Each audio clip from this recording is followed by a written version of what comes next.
On évoque souvent les 35 heures, mais sans savoir pour l'instant en quoi elles ont modifié le comportement des Français.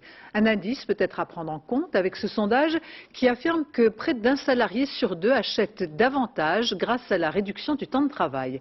Le nombre de journées chômées au mois de mai, en raison des nombreux week-ends, devrait un peu plus encore alimenter les résultats de cette étude. Christophe Nédart et Frédéric Basile.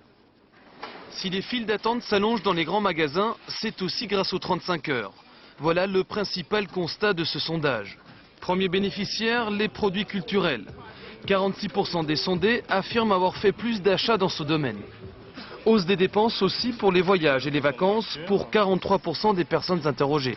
Enfin, 42% des sondés se sont tournés vers l'équipement de leur logement et les sorties.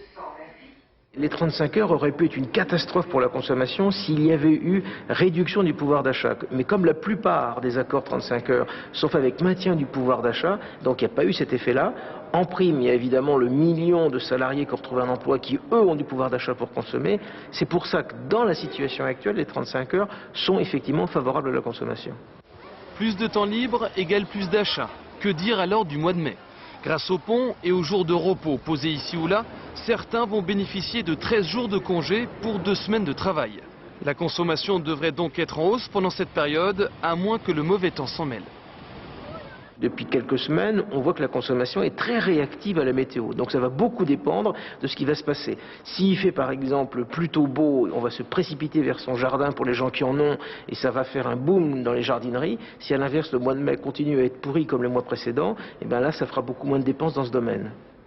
Mais c'est d'abord les professionnels du tourisme qui devraient profiter de ce mois de mai. Depuis quelques jours, ils multiplient les offres de court séjour en France comme à l'étranger.